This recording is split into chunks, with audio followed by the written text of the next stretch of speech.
theater person. It's pretty Hey, hard to everyone. embarrass me. We're gonna get along just fine then. Hey everyone, and welcome to what's up? Nothing. Oh, sorry. I was gonna say, hey everyone, welcome to the Fiends podcast. This is episode 101, and we have a really cool show for you today. We are talking about something that I feel like is going to be more difficult for me, but once I think it's more explained to me, a little bit more explained to me, I think we're gonna have some really cool discussions, and I'm really interested to see why we brought up this topic. And it was your idea. Oh, and I am Stevie Collier. I'm here with Andy Gilligan, and today we are honored to have, and I'm about to butcher this last name, Allan Batchelder. Yeah, you got it perfect first time. It's awesome. Is it Batchelder or Batchelder? No, it's Batchelder. Where's that from? What's the etymology of that name? 'Cause it sounds really cool. Okay, well, as far as I understand it, it's Old English, and it's the young knight who stands by the door. So my full name, Wendell Allan Batchelder, means the handsome, wandering young knight who stands by the door. So if I'm wandering and I'm standing by the door, incompetence is kind of built right into my name. Yeah, you kind of wandering around the doorway. You know, it's like in, out. You're the guy who's like, get in or get out, but close the fucking door. Right. I'm like a cat. Yeah.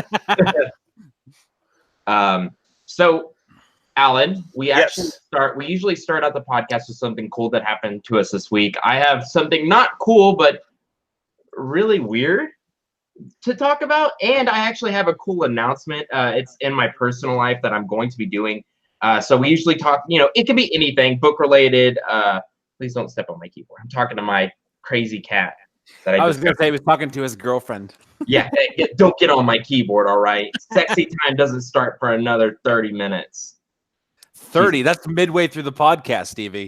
I don't know how dirty I can be on the Fiends podcast, and it's been over a year now, and it's like, how far do I go? Because this is like my profession. This is like my career, The truth is that I think the people who watch us live expect you to go really dirty, and then probably the people who are on the, who download the podcast from Podbean or iTunes, they're expecting something a little bit more intellectual. So I bring the intellectual, and you bring the dirty, Stevie. See, that's why. Look at this. I have 2 electric cords that I'm using to keep my light up because the cat is trying to push it over. Okay, I'll go first because while it's on my mind, and I got this little crazy thing. Guess who pooped in the shower? Not me this time. And when I say pooped in the shower, I mean he took a shit. Like, it's like he went back for seconds. I'm not joking. I went in there, I was like, what the hell is that smell? I was like, it's the sewage backed up? And I was like, what's that in the bathtub? And then I look in there, I was like, oh God. Ugh. So I gotta clean that. I have a shit job after this. I'm not looking. Andy, your face is like, oh God. That's why we don't have pets. This is exactly why I don't have pets. I already have enough to deal with cleaning up after my kids. Do they not poop in the shower? Not as often anymore. Not often. Well, besides poop. So me and the girlfriend are thinking about doing something cool. Because she's got off August, and her getting off is very rare. For me, I can do whatever I want, which is awesome. Stevie, you shouldn't say things like that on the podcast because it makes you look really bad. What'd I say about getting off? Getting off for her is rare. Oh. And you said I was the dirty one. I guess I'll be the intellectual of this podcast. Getting off for her is rare, though. No. I just lay there. It's horrible. And I complain the whole time and watch TV. Anyway, back to the real topic at hand. I'm going to have nightmares tonight. I can feel them coming. Picture. I'm actually kind of hairy, so put that into the image too. Oh, good. Yeah, we're all hairy here, I think, though. I'm going to have weird nightmares about sex with Sasquatch. That's going to be Stevie Squatch. So actually, Sasquatches have something to do with it. We were planning on going to Disney World. And taking like 4 days there and then spending time in Orlando at the beach. And then I got to thinking, what about a road trip?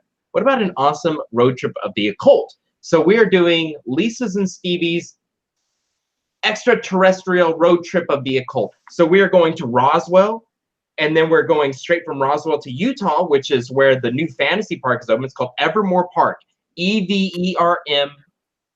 O-R-E park, and it's a fantasy park. You go on a quest, and it's every year they have 3 quest lines: Mythos, Legends, and something else. But it's Mythos right now, and you go through all their little characters, and it's a huge park, and it's great for someone who's a fantasy writer. And after that, we go to Area 51. You can't go there, but you can go look at the gate if you're careful. We're going to an alien exhibit thing there. And from there, we go to the Grand Canyon and then LA. And we'll spend the rest of the time in LA. I'm sure I'm forgetting something. But along the way, we're going to stop at like ghost tours and haunted houses.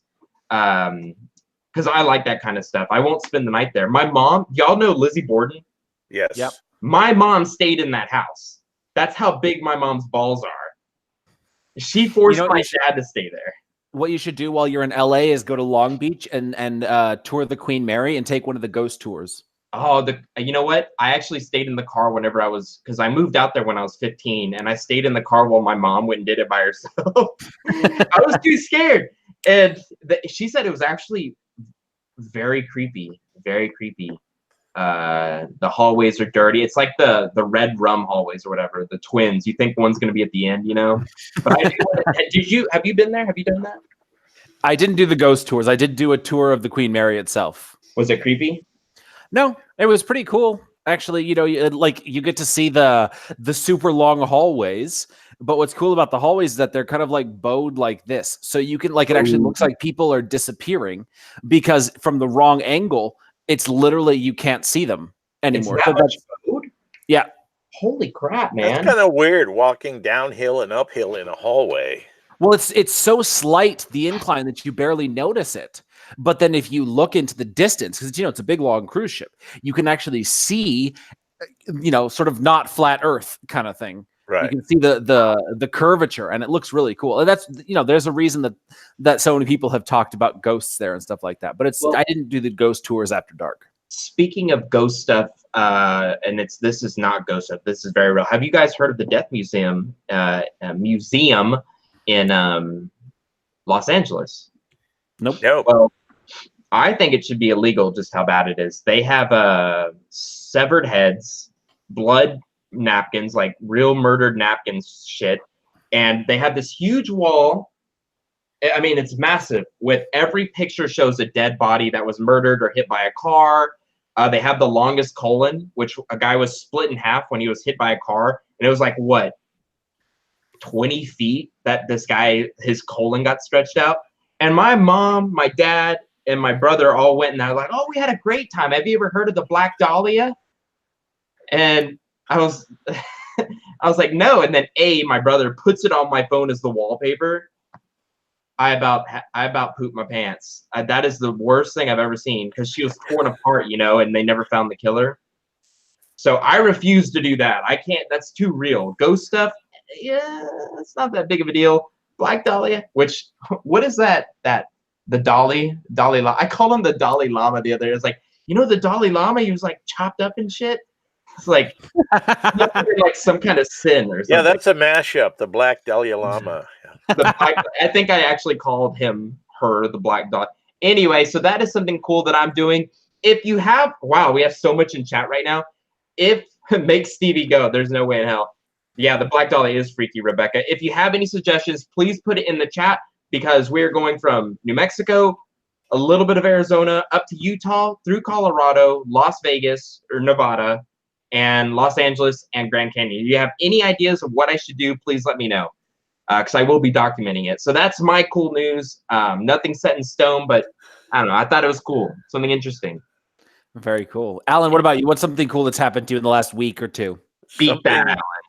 Something cool that's happened to me in the last.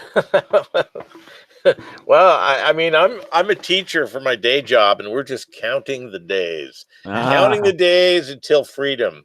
At the end of 8th grade. Yeah, I'm a masochist, So yeah, so my girlfriend's dad talks just the way you do because he's a 8th grade biology science teacher. Yeah, I'm social studies. Yeah, nice. we're doing the Civil War, so I get to talk about all the battlefield gore and the battlefield operations, people getting their knees and arms sawed off with the same saw over and over and over. No washing, no antiseptics, no. Well, they didn't have that stuff back. They didn't know about. I thought you were talking torture. Oh well, torture's good too, but yeah. So that's the fun part of it. Isn't that the song? We took a little bacon and we took a little beans, blah blah blah blah, down to New Orleans. Yeah. Is that where that song came from? I don't know about that, but it sure makes sense. Well, I'm also. Are you in Texas? No, I'm in Seattle. Oh, okay. Oh, I love Seattle. I took the ghost tour there too. I'm in South. Yeah, we have a good one. Yeah, maybe I went to that one. Which one was it? Oh, there's one in Pioneer Square, and then there's Underground Seattle, and we did the one in Pioneer Square with all the scary meth people, which I was shocked. That's actually our city council. Yeah, right. I heard a lot of people in Seattle, from Seattle, talking bad about Seattle. Like, we need to take the homeless and move them. And I was like, how are you gonna do that? Like, I was just reading on I think it's the Washington Post today. They have a huge article about the homeless in LA, and they spent billions of dollars, and their homeless rate actually went up 16%. I mean, it's an epidemic right now everywhere. And and I think it's not just Seattle. It's other places nearby. I can't remember. It's Portland. Oh, Portland. That's the one I'm thinking of. San Francisco. I mean, everywhere it's got. San Francisco. Okay, I know this isn't the topic of the podcast, but they actually touch you there. I don't like being touched by transients. And then like, pay me, because I scared you. I'm like, I'm not paying you money for touching me. So anyway, so your school year's almost up. That's your exciting news. That I'm going to be free for a little while this summer. You gonna get some writing done. Oh yeah, I'm wrapping up my book 5. So nice. That's what I'm doing. Yeah, that's what I said at the time. Yep. Yeah. Awesome, man. So Andy, what about you? It's been a whole 24 hours since our last podcast, and I don't think anything really particularly interesting has come up.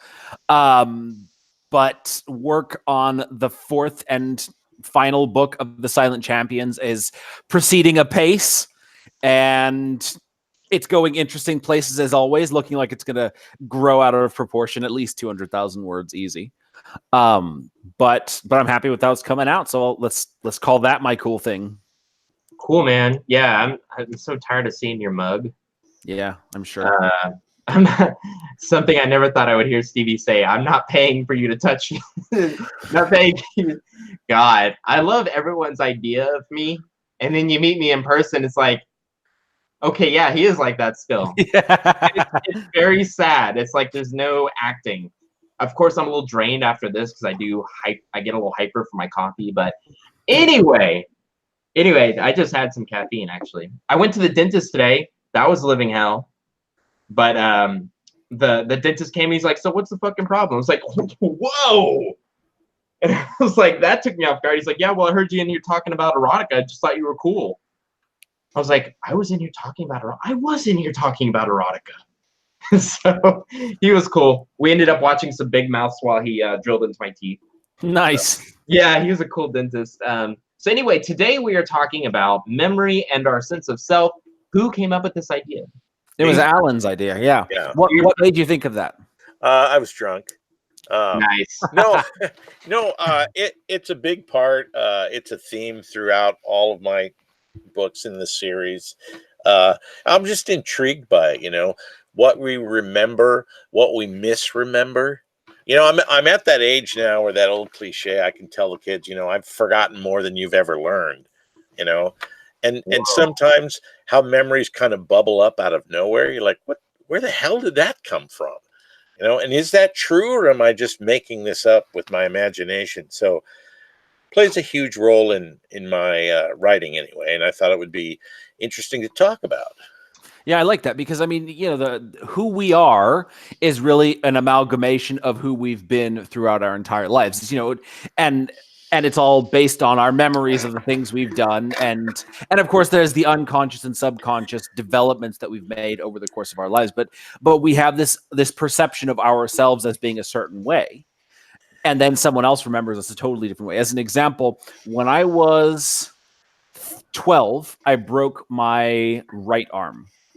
And I was wearing a cast for 2 months, the summer months, the water park and pool months. Right. So it was miserable. And all I could do was read. And so I would read because I had my cast on and I couldn't do anything. I would sit by the pool and watch my brothers and sisters, play, and I could do nothing. And I was just in terrible pain because of that. And so I would read. And I remember thinking, before it was time to get my cast off, I went to the doctor and begged him to take the cast off so that I could go to the water park. And as soon as I got it off, I was really active and, I got back into the sports that I would play beforehand. But my brother has a totally different memory. He says that after I broke my arm, I kind of retreated into books and I never really came back from that. Like I never got back into sports or, socializing the way I had before. And it's these two different perspectives of who I was or what I did, but it sort of shaped his perception of me and my perception of myself. And so I always, saw myself as sort of a sporty nerd where I would do sports and, I would play sports. I've done martial arts. I've done just about every sport on the planet, but I'm also a total book nerd and a geek. Right. Whereas someone else sees me in a totally different way. But I remember my life a certain way. My sense of identity has been shaped about these memories and whether or not I have chosen to remember them a certain way or only remember them and exclude others. It is who I am now. And it's such an interesting thing to think about because it's sort of like how history is defined by the victor. Right. Had the Germans won World War II, maybe we'd have society fairly similar to the way it is now, but it would have this different flavor to it because the society would have been shaped by these memories of the war and the perceptions of the people who fought it. So it's an interesting thing to sort of think about and trace back who we've become from where we started.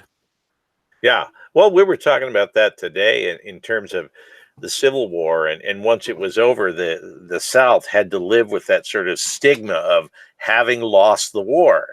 And in front of the whole world, the world knew that they'd largely fought, and people are going to argue with me about this, but they'd largely fought in order to preserve slavery, and they lost the war, and the whole world saw that, and they have to live with that memory forever. On the other hand, what if you could only remember the last few years of your life at any time and you weren't really sure how you'd gotten where you were or where you'd come from? Did you see the most recent season of True Detective, season number 3? I have not. After season 1, I couldn't get back into it. Yeah, season 2 was pretty bad, but season 3 was good, and it was all about memory. There's 3 different timelines, and at the end, they do some great things with his impending, what do you call it, Alzheimer's perhaps, or senility, and the whole memory thing is just really intriguing. Yeah. I played with that a bit in the Hero of Darkness series on a much larger scale. So the Hunter, when we meet him in the book in Darkblade Assassin, he's only got 50 years worth of memories, give or take. And he's, thousands of years old, but every 100 to 150 years, he gets his memory wiped for reasons that are explained in the series. And so it's like he's had this reset of who he is time and again. And so he's been all these different people. He's been a conqueror. He's been a prisoner. He's been a killer. He's been a king. He's been all these different people. And I never explored all the different lives he's lived because, I don't want to put myself in a box yet in case I want to go back and tell a story of him. Right. But it's such an interesting thing to think about how, I think it was in like Darkblade Assassin 5 or 6 that he actually says how he got started becoming the Hunter of Varamis. And he wakes up in the city, or he walks into the city with no memory of who he is. And he knows he has this dagger, and he sees someone, assaulting a beggar. And he ends up fighting and killing the guy who's assaulting the beggar. And he realizes he's so good at killing, he might as well make a living out of it. And so he's become, over these 50 years, the assassin that we meet in the beginning. But it's not who he started out as. His instinctive reaction was to protect the old guy. and then he killed the beggar. He has no memories of who he was beforehand, whether he was a protector, a champion, a knight, a killer, whatever. So this is sort of who he becomes. And with each memory, each, choice, he goes deeper into the assassin persona because he's a total tabula rasa, a blank slate. But it's an interesting thing to think about, had he had even a single memory beforehand, would he have done the same thing, or would he have gone a different route? Would he have just walked away? This ties in directly with my with my whole series. So when we get to that, we can talk about it. Yeah, tell us how how you play with it in your series. Well, so my protagonist is the cliche, he's a killing machine. I grew up a child of the 70s, so watching Clint Eastwood's Man with No Name and reading all my dad's Conan the Barbarian books and Yojimbo and Bruce Lee, and I wanted to create somebody who was kind of a cross between the Man with No Name and Conan the Barbarian. You're not really sure where he's from, but he's this legendary figure. And the thing is, the legend of him has been around far longer than anyone can possibly account for. But he too only remembers the last 3, 4, 5 years of his life. And a lot of what he knows about himself, he knows from legends that he's heard from other people. And so it's a mystery. I mean, each book has its own plot, but there's a mystery woven through that gets finally resolved in the 5th about why this is so. Why doesn't he have a memory of where he came from and who he is, and why can't he remember things over the long term? And I'm really intrigued by it, and it sounds like you've been exploring that too, which is really cool. Is he an elder character? I mean, I don't want to give too much away. I haven't read Andy's series, but now I feel like I got some major spoilers in my head, so I like to hide a lot of things and kind of force you to piece them together over time. So really making us work for it. Yeah, but I would say that he's I'm not gonna I don't want to spoil it. So you just throw us in and we just have to find out everything, right? Yeah, that's the other thing that I really liked about, and I kind of got this idea from Steven Erikson with the Malazan Book of the Fallen, how the first book just starts in the middle of the action, and he doesn't patronize you by giving you all this backstory and explaining. He's like, catch up, here's my book, follow along, catch up, Yeah, and then only later does he go back. Yeah, and I like that. So when we first meet Tarman, he's in the stocks, being beaten by everyone in town, and he's about to get his hands and feet chopped off. And you go, "What the hell? how's he gonna recover from this? This is the top of the story, and it's going straight into the shitter." So that's I wanted to start him at his lowest point. Nice. So can you give us a kind of like a small, like what is the book about? Well, in the first book, he was pretty aggressive to and is he breaking up for you? Yeah. Okay. Yeah, it's probably his connection. I was thinking it might have been mine, but no, I thought it was mine too. Yeah. Hey, Allan, you're breaking up a little bit. What's causing that? Let's see. Can you see me? Yeah, you're back now. I think it was just your internet connection wobbled a bit. So basically start again after he's in the stocks and all of that. Yeah. So he gets recruited to take on a mad sorcerer, and that sounds kind of generic, but it's the devil's in the details. Totally. There are all kinds of surprises that come along with that, and there's a number of subplots. There's a gang of idiots, essentially, and I gave you one of their scenes. They're led by a gigolo, and one of the characters is literally the village idiot. Nice. And there's an old drunken wizard, and there's a guy who's a thief and a pickpocket, and they're really just sort of bored of hanging out in this little backwater town, and they decide to go look for something, some salary, some adventure, something. So they have a story, and then there's a number of women in the book who have large roles. One of them is based on Queen Elizabeth I, sort of.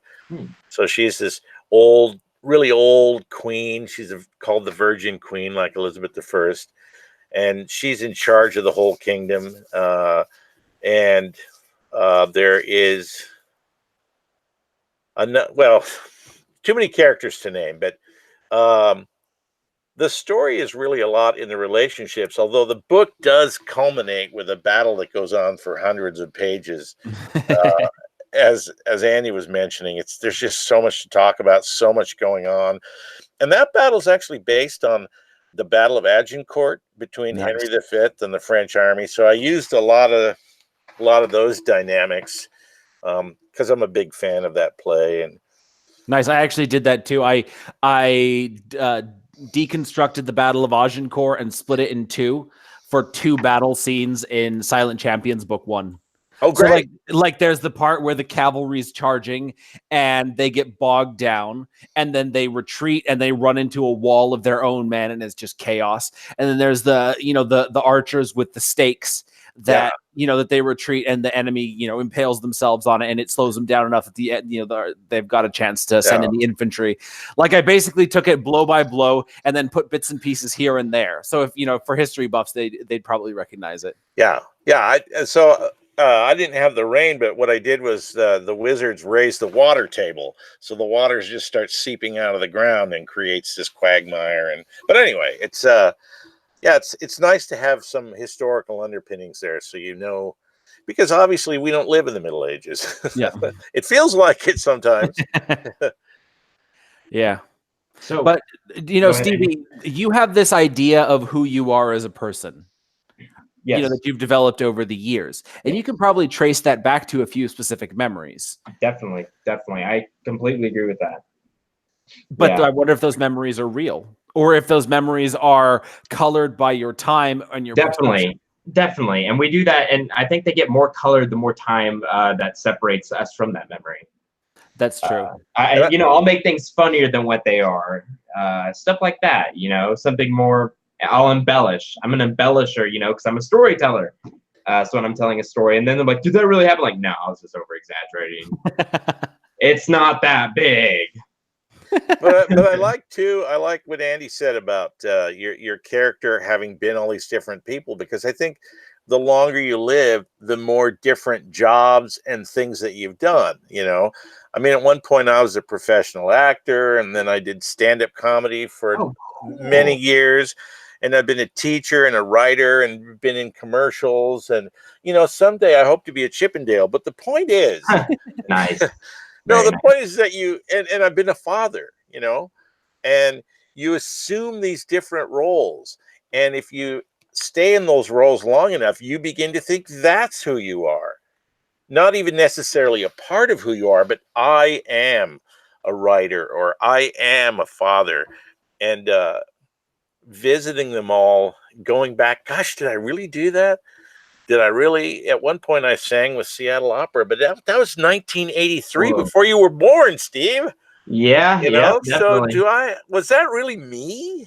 Or am I imagining that? That's pretty cool. Yeah. So do you mean that, like, realistically, like, you really don't think that could have been you? Or do you actually believe it? Well, part of it has to do with the speed with which, Stephen King wrote this great short story once. I think it was called One Trick Pony, about the way time goes really, really fast the older you are, and the younger you are, the slower it goes. It's just sort of this weird elastic nature of time. So for my kids, a social studies class is like 6 hours long, and for me, it's 35 minutes or something. Yeah. And as I approach, as I get closer to death, time just seems to be racing along. And it seems like a million years ago that I graduated from high school. And I have a friend on Facebook who was a classmate, and we only had 40 people in my senior class. I don't remember this person. I don't remember ever seeing her, talking to her, having a class with her, meeting her, anything. So you just were looking at the pretty girls then. I totally understand. Yes. No. Well, you can't fault a person for that. Yeah. So now, are you saying that you don't believe that something might have happened just because you're shocked that it was actually part of?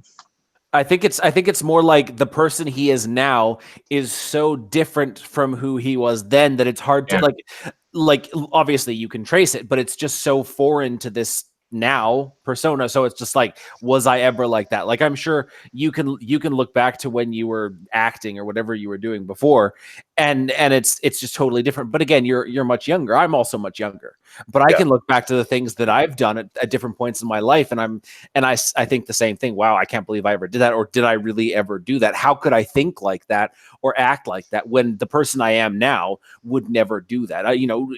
With age comes wisdom to a certain extent.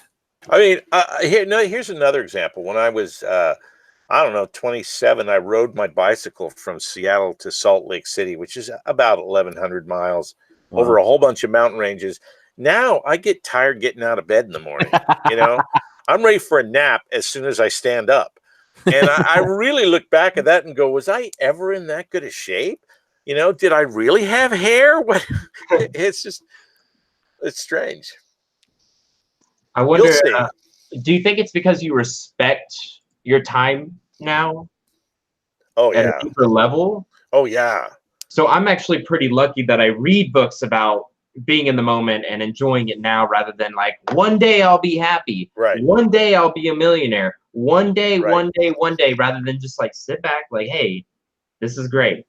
Yeah, you're very wise. Well, it's very hard to do. Do you still feel, though, are you still young enough to feel like you're immortal, though?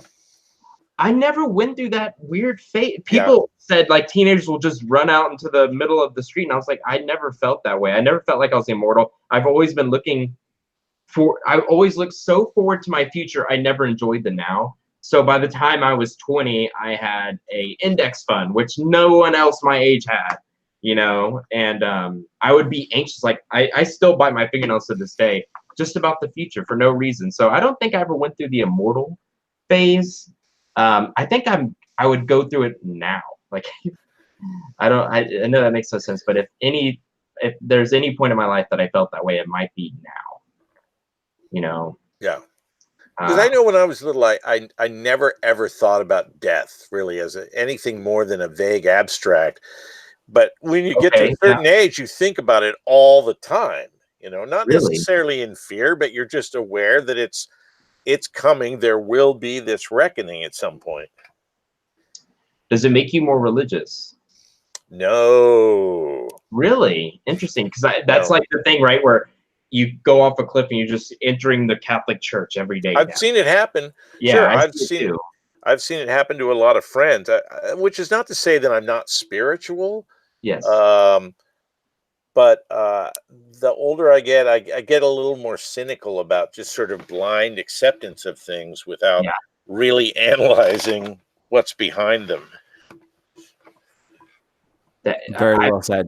As I've gotten older, I've become more. Now, if you're Catholic, I'm not bashing the Catholic religion. I just had a bad experience with it, but I don't trash the whole religion because of that. But the more I read about it, the more I listen about it, the more upset I get about.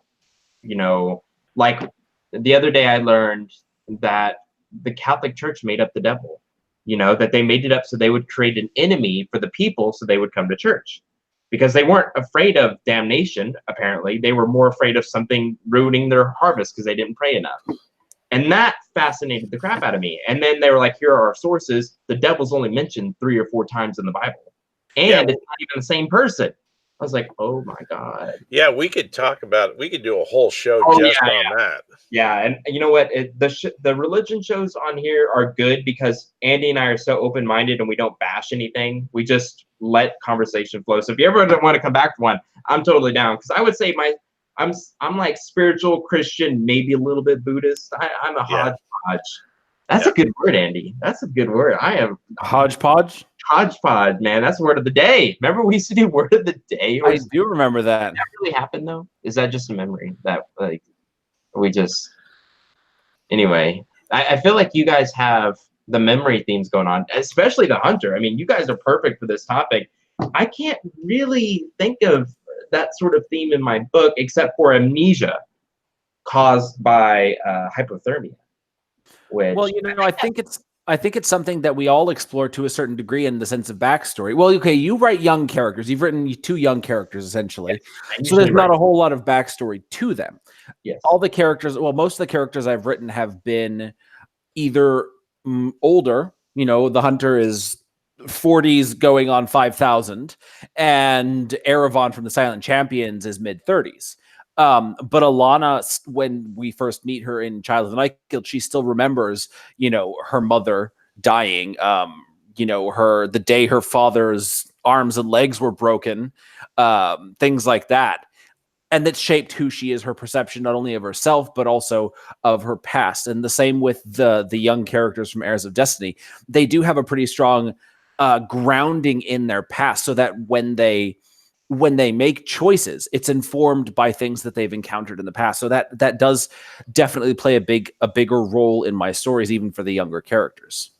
I would say the closest thing in my books would be the reflection, because I always have the main character go through a reflection after a huge event, and it usually stems from the reflection of the big event. He'll think about past events, and then he'll look at himself like, wow, I've really changed.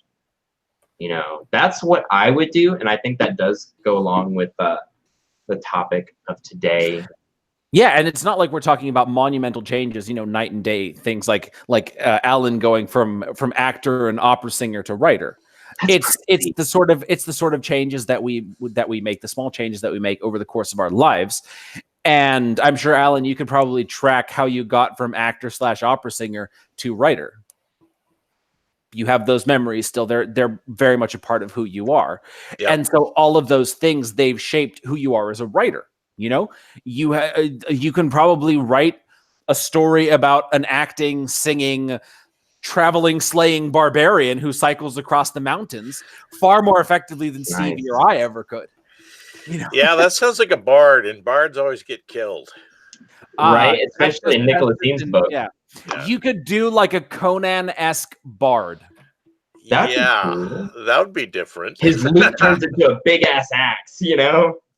And anytime it slices into someone's body, the blood like makes it sing or something. What if he just kills him with an electric guitar? You know, just. I had something to say now. Oh, question for you, Allan. So you are an actor, stand-up comedian, or opera singer. Which do you find most unbelievable? I find the opera experience the most unbelievable because when I was little, my dad used to drag me to see the whole Wagner's Ring series, which is also a little bit of an inspiration. That's the whole Siegfried and the magic ring and the magic sword and the Valkyries and all that. But it's like 4 operas, and they're each 4 hours long in German. Whoa, and I would sit there as a little boy and I would just weep silently, like, why is my dad punishing me like That's this? Pretty rough. And then one day I ended up in that thing, and it's pretty amazing. It's a pretty amazing story, and a lot of that music, especially from Götterdämmerung, gets used in the Excalibur, in the movie Excalibur. You know, the one with, you guys know Excalibur. Yes, which that's movie? The one. It's a British movie about, you know, King Arthur and the sword and the lake and all that. And yeah, I'm thinking Sword and Stone by Disney. That was one I grew up with. No, I am thinking Monty Python. I was thinking Monty Python. No, guys. I don't think we've seen Excalibur. Chat room people, help me out. I'm putting Excalibur old movie because, dude, and that worked. People in the chat room have to help me out because it's like a classic. It's gory. It's got a great Merlin. It's got. Oh, maybe I have seen this. Yeah. Maybe I have. This looks really familiar. And wait, why were we talking about this again? Because the music is from Wagner's Ring. Okay. Anyway, yeah, that just seemed unbelievable. And the opera thing wasn't long-lived for me. It was just a couple of years of my life, but I spent way more time as an actor and Shakespeare and stand-up comedy and stuff. But that seemed pretty unusual to me. Awkward pause. Awkward pause. Yeah, well, you know what? If we don't get to the reading, we're gonna not get to it at all because we can go on and on about this topic for a long time. So why don't we read it? Because I love the look of this scene. Which one is it? The Long Pete and Company. Ah, right. It just seems so entertaining, like the sort of thing that Stevie and I would read. I think Stevie's frozen, so he may or may not be back at some point. You are the director, Alan. So do you want to read the narrator or do you want to read the voices? Let me grab my copy right here. Okay, I'm back. Actually, I have a question unless we're on an important topic. No, we're getting to the reading. Oh, crap. I was just going to bring up real quick. Have you guys ever heard about those people that have woken from the hospital not knowing who they are, but it's kind of like amnesia, but they had memories of something else that never happened in their life before? Never heard of that. That to me would be terrifying. I mean, you wouldn't know, but you wake up a completely different person. Or, I'm sorry, not past memories, a different personality. So people who've hit their head and have become a different person. That I have heard of. Yeah, in fact, Lisa and I were just talking about last night that a lot of psychopaths, when they're younger, had brain injuries. And I did not know that. Which is fascinating to me that hitting on the head made someone dangerous. Wow. It's kind of cool, though.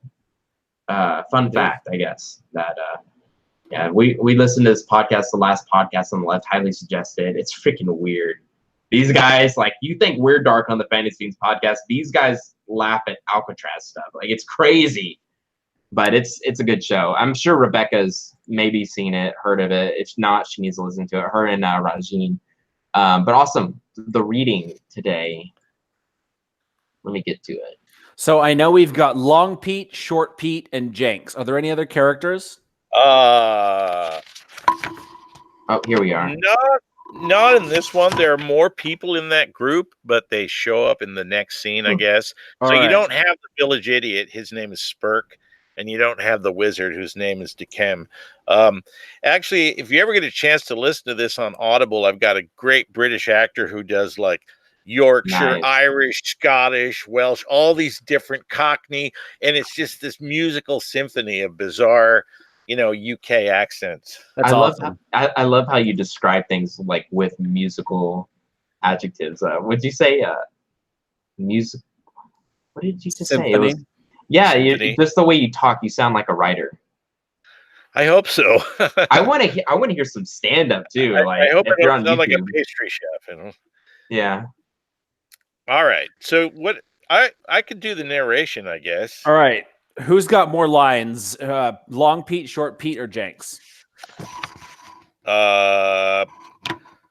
Probably Long Pete.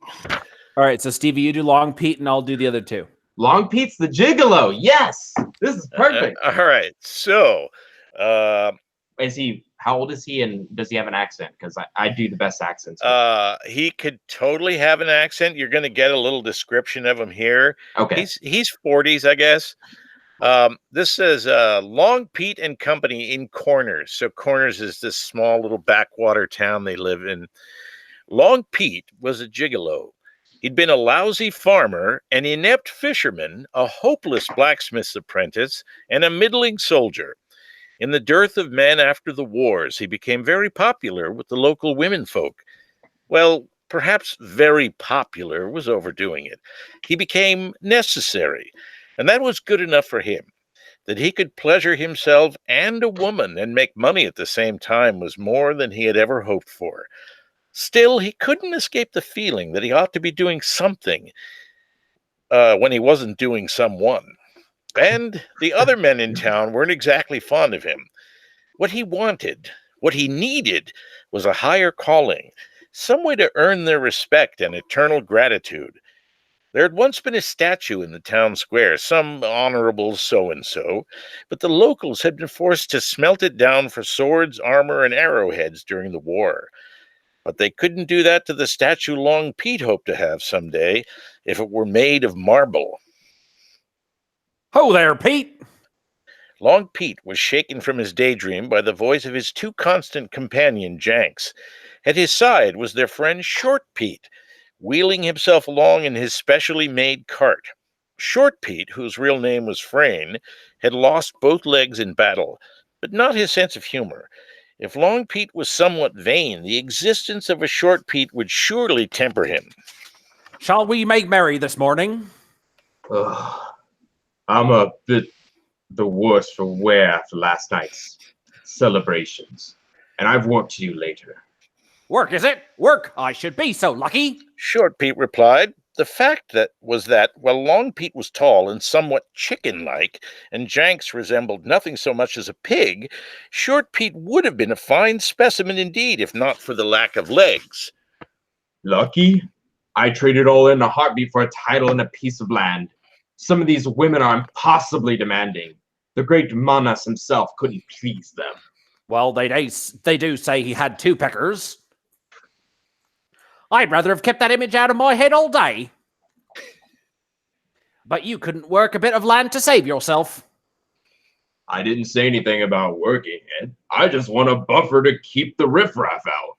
But you are the riffraff. Short Pete objected. Long Pete choked. With friends like you? Got anything to drink about you? Long Pete sighed and pulled a flask from his vest. Go easy on that, James. I won't be able to refill it till I see the widow Sorensen tomorrow night. Anyway, why don't you go over to the inn and drink your fill there? Jenks began. He's got no credit left. Owes Arnott too much money. Short Pete said.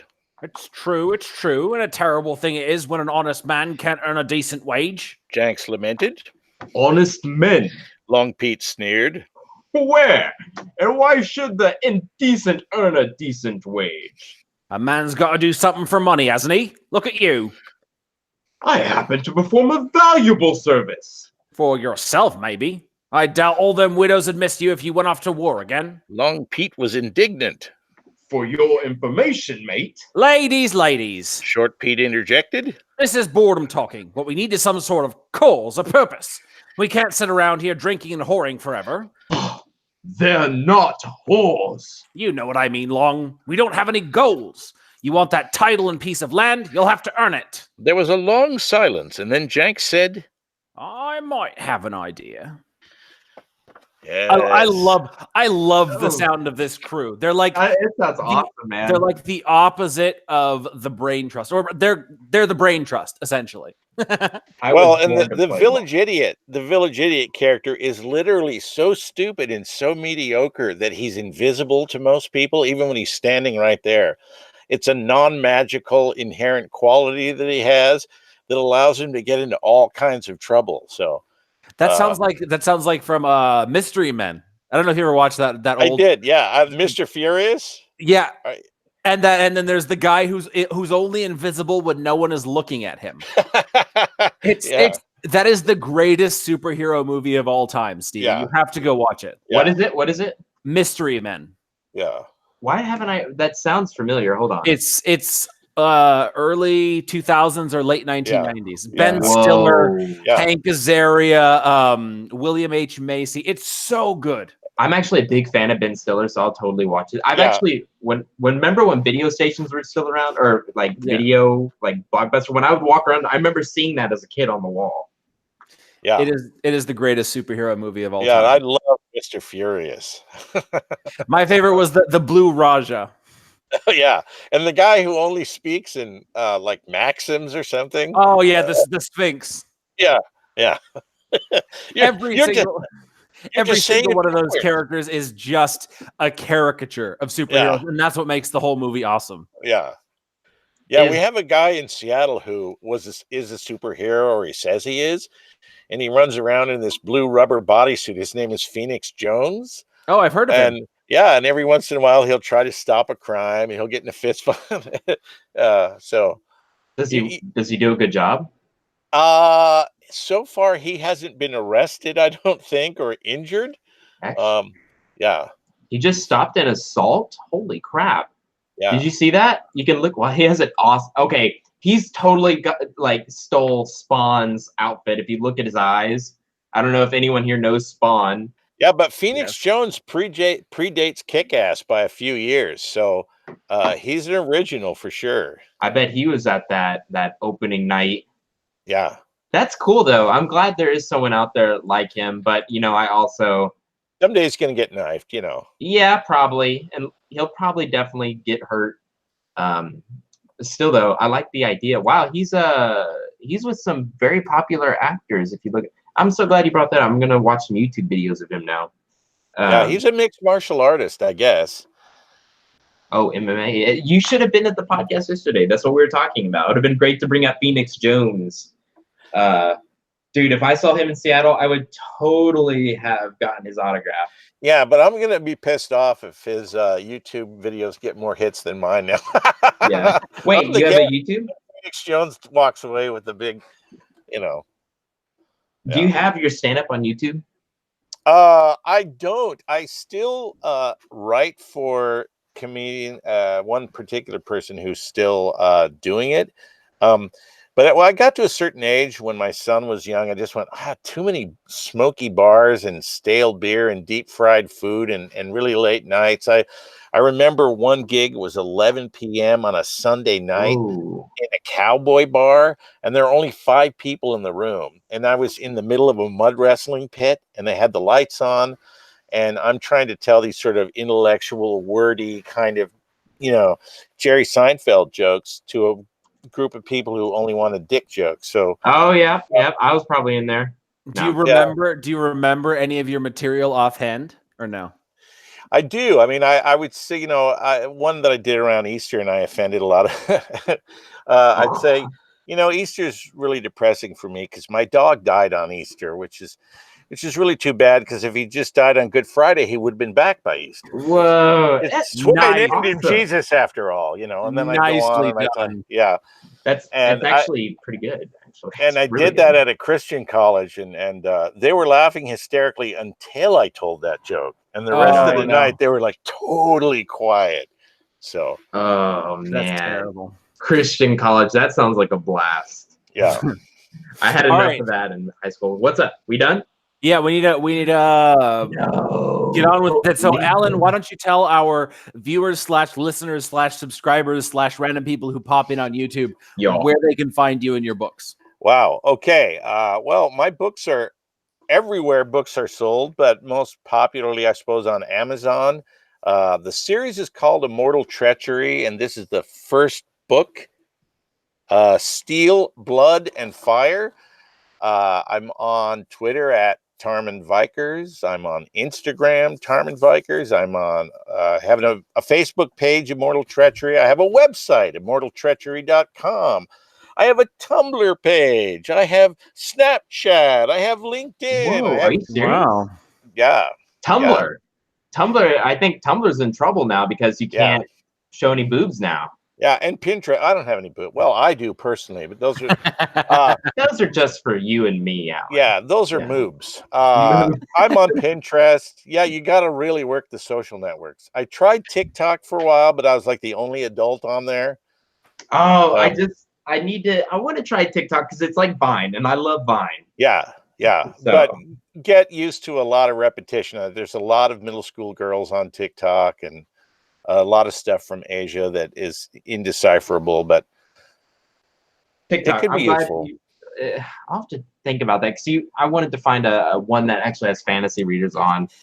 So so on TikTok, I had me bobbing for body parts in a giant basin of blood. That was one of the little videos I did, and then I also get beaten up by my paperback. So wait, fake blood? Was it nasty? I bought like 2 or 3 gallons of it. I just put it in a big, and I right down into it. Yeah, you should run some ads on those. But and it came out with fingers and an eyeball and stuff in my mouth, all in 15 seconds because that's all you have. You must be pretty good. Yeah. So anyway, and he is on Amazon. You just look up Allan. Wait, how do you spell your last name again? Batchelder. Awesome. Andy, anything else we want to discuss? Nope, that's it for us. We've got hopefully Josh Erickson coming on next Thursday, to talk about Hero Forged. Until then, that's it for us. Thank you very much. And in chat, I asked if people would like to see me do live videos because I've never done it before, but every other author does it. And I think it'd be kind of fun. So maybe I'll try and do that. I just don't have that many followers on Colliers Conquerors yet. So yeah, I'll go on Andy's channel and do it. Like, hey, I'm Andy, just 5 feet shorter. Yeah. They'll totally believe it. Yeah, yeah. I have the beard, but I won't tomorrow. Oh, real quick. Sunday, I am doing a photo shoot, and if I have any pictures, I will show them on next Thursday. I am 20 pounds lighter when I started this, so I'm excited to see how it comes out. Which way are you going, up or down? Hopefully up, but if they want down, they can. Oh wait! I thought we were talking about like, is it my upper body or lower body? No, I mean, are you trying to gain weight or lose weight? No, I lost weight. So I bulked over the winter, and then I lost about 20 pounds. But a lot of it was beer weight. Now that I've really cut down on the drinking, it was super easy to lose the weight. So awesome. Well, all right, guys. So I think that's it then. Allan, thank you so much, man. Really appreciate you being on air with us. Yeah, I had a great time. Thanks. Great. So we will be back on the air next Thursday at the same time. We would love to see you guys there. Have a great weekend. We love you all. Good night.